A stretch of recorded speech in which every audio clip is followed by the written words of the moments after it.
Hey everyone, and welcome back. Today we're doing a deep dive on government systems, specifically parliamentary and presidential models.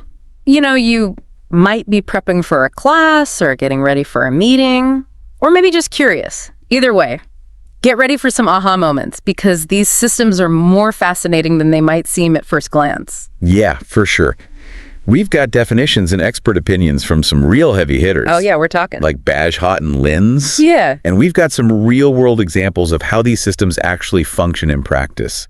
I think what's interesting here is we're going beyond the surface level. We're not just going to say, here's a parliament, there's a president, end of story. We're going to look at the nuances, the strengths and weaknesses, the ways these systems respond to different challenges. Exactly. Now, you're probably familiar with the basic definitions, but have you ever considered how, coalition governments in a parliamentary system can force parties to compromise and represent a wider range of interests? That's just one of the things that we'll be exploring. So let's start with a quick overview. Parliamentary systems are all about the connection between the executive and legislative branches. The executive branch, which is led by the prime minister, gets its power directly from the parliament. It's like they're two sides of the same coin, constantly working together and holding each other accountable. The government needs the support of the parliament to stay in power, and the parliament needs a functioning government to pass laws. Now, in a presidential system like the United States, things are structured quite differently. You've got the president who is elected separately from the legislature, and they have their own independent powers. It's a system built on the idea of checks and balances where each branch has its own distinct role. And this separation of powers is intended to prevent any one branch from becoming too dominant. Think of it like a three-legged stool. Each leg needs to be strong and balanced for the whole thing to work. Okay, so let's bring in some of those heavy hitters that we mentioned. Bagehot, writing back in the 1800s, was a huge advocate for the responsible governance found in parliamentary systems. He believed that close relationship between the executive and legislative branches was key to making sure the government truly served the people. It's fascinating how these ideas from centuries ago still resonate today. Duverger, another prominent political scientist, he described the relationship in a parliamentary system as one of mutual dependence. The government needs parliament, and parliament needs the government. They're intertwined in a way that you just don't see in presidential systems. Right. And speaking of presidential systems, Linz, a more recent scholar, really focused on the independent executive powers of the president. He saw that independence as crucial for providing stability and a clear chain of command, particularly in times of crisis. And to add to that, Riggs emphasized the significance of distinct institutions within a presidential system. He argued that this separation of powers helps safeguard against any one person or group accumulating too much power. Okay, so we've got these big ideas about how these systems are supposed to work, but let's get real for a second. How do they play out in practice? What are the actual advantages and disadvantages? Let's start with parliamentary systems. One major plus is their responsiveness to public opinion. Because the government can change with a no-confidence vote. They can shift gears pretty quickly if the people demand it. Imagine this. A major policy is introduced, and it's deeply unpopular. In a parliamentary system, a vote of no confidence could lead to a change in leadership and a shift in policy direction. That kind of flexibility and responsiveness is a hallmark of this system. It's almost like a pressure valve, right? If things get too heated, the system has a way to adapt. And another advantage is that since the executive branch is formed by the majority party in parliament, there's usually a lot of internal stability. That can lead to smoother policymaking because there's less gridlock and infighting compared to what we often see in presidential systems. Think of it this way. In a parliamentary system, the ruling party or coalition has a clear mandate to implement its agenda. There's less room for the kind of partisan battles that can bog down a presidential system. Of course, this doesn't mean there aren't disagreements or debates, but the process is often more streamlined. And there's another key feature of parliamentary systems: collective decision-making. Decisions are typically made by a unified cabinet, which means policies are more likely to reflect a broader consensus. It's like a team effort with various ministers and experts weighing in on different aspects of a policy. This can lead to more comprehensive and well-rounded solutions, taking into account multiple perspectives and potential impacts. Okay, so we've looked at some of the strengths of the parliamentary model, but let's flip the script and explore the other side of the coin: presidential systems. One of their biggest selling points is the stability that comes with fixed terms. Presidents know exactly how long they have to achieve their goals, which allows them to focus on the long game without the constant threat of being ousted. That kind of stability can be incredibly valuable, especially when it comes to implementing long-term strategies. It allows leaders to think beyond short-term political cycles and focus on policies that might take years to bear fruit. And of course, there's the direct mandate from the people. In many presidential systems, citizens directly elect their leader, giving them a strong sense of democratic legitimacy and accountability.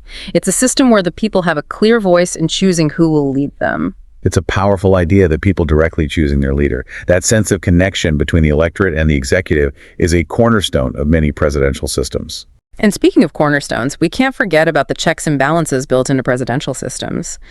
The president can veto legislation, but Congress has the power to override that veto.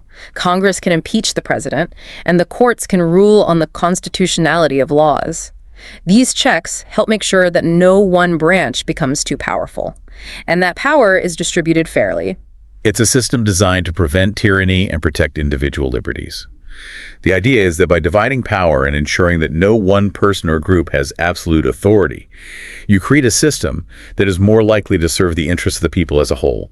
Okay, so we've talked about the theory, the big ideas behind these systems, but let's get down to the nitty-gritty, the everyday functioning of these governments. How does a parliamentary system actually work in practice? Well, let's start with how the executive branch is formed. Remember how we talked about the majority party in Parliament? They're the ones who get to form the government, and their leader usually becomes the prime minister.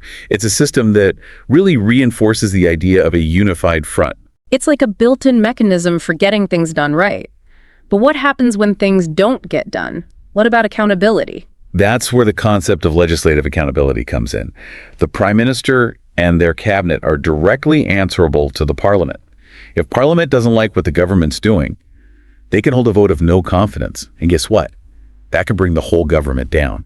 Wow, that's some serious pressure. It's no wonder prime ministers have to be so strategic and responsive to the needs of their parliament. It's a totally different dynamic than what you see in a presidential system. Absolutely.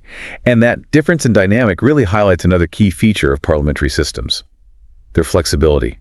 If a prime minister loses the confidence of parliament, there's a mechanism for a relatively smooth transition of power. No long drawn-out elections or potential for gridlock. It's like a built-in reset button, right? So fascinating. Now let's look at the presidential side of the equation. One of the defining characteristics of a presidential system is the president's independent authority. They don't have to build consensus in the same way a prime minister does. They've got a direct mandate from the people and can, in theory, act more decisively. It's a system that favors strong individual leadership.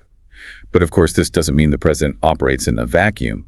The legislature still plays a vital role through its oversight powers and its ability to veto presidential action. Right. Those checks and balances are still crucial, even with a strong executive.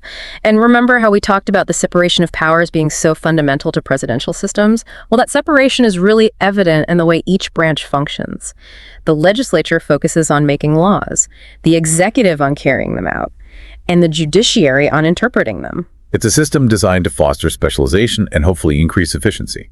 Each branch has its own area of expertise, allowing for a more focused approach to governance. Okay, so we've got these two systems, each with its own unique set of strengths and challenges. But here's the thing. Real life is rarely black and white. These are just models, frameworks for understanding how governments can work. In reality, things can get a lot messier. Exactly. No system operates in a perfect vacuum. There are always external factors, internal dynamics, and the ever-present force of public opinion that shape how these systems actually function in the real world. For example, we've talked about the separation of powers in presidential systems. But in practice, there's often a lot of overlap and negotiation between the branches. Think about the budget process in the United States. It's a constant back and forth between the president and Congress, with each side trying to exert its influence. And even in parliamentary systems where the executive and legislative branches are more closely linked, there can be tensions and power struggles. A prime minister might face opposition from within their own party, or a coalition government might struggle to maintain unity on key issues. It's all about navigating those complexities, finding ways to make the system work effectively despite the challenges. And let's not forget the role of the people. Public opinion, social movements, even just the general mood of a nation can have a huge impact on how these systems operate. You're absolutely right. Ultimately, the success of any system of government depends on the engagement and participation of its citizens. A well-informed and active citizenry is essential for holding leaders accountable and ensuring that the system serves its intended purpose. So we've covered a lot of ground today. We've defined our terms, explored the insights of some brilliant political minds, and even delved into the messy realities of how these systems function in the real world. And I think the biggest takeaway is that there's no one best system. Yeah. It all depends on the context, the history, the culture, the specific challenges facing a particular society. Absolutely. And as informed citizens, it's our responsibility to understand these different systems, to critically analyze their strengths and weaknesses, and to engage in thoughtful discussions about what kind of government best serves the people. Because at the end of the day, it's not just about abstract theories or models. It's about how these systems impact the lives of real people, shaping the societies we live in and the future we build together. You know, when we were prepping for this deep dive, I was struck by how often these systems are presented as polar opposites, parliamentary versus presidential, almost like it's a competition. But what if it's not about choosing one over the other? What if it's about recognizing the strengths of each and finding ways to adapt and improve regardless of the model? That's such an insightful point. It's not about declaring a winner or a loser.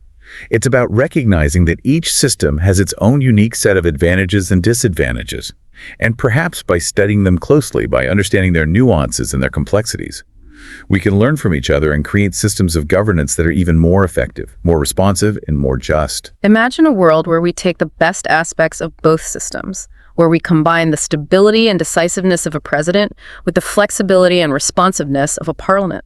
What kind of government could we create then? That's a fascinating question to consider.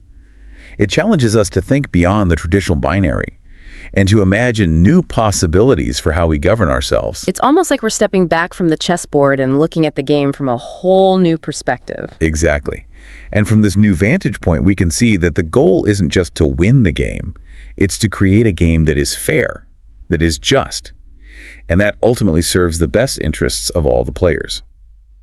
It's like we've been looking at these systems through a narrow lens, focusing on their differences instead of their potential. And that's precisely what makes this deep dive so valuable.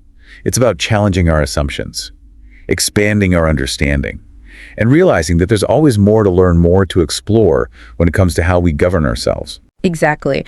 So as we wrap up our exploration of parliamentary and presidential systems, I want to leave you with a question, something to really ponder.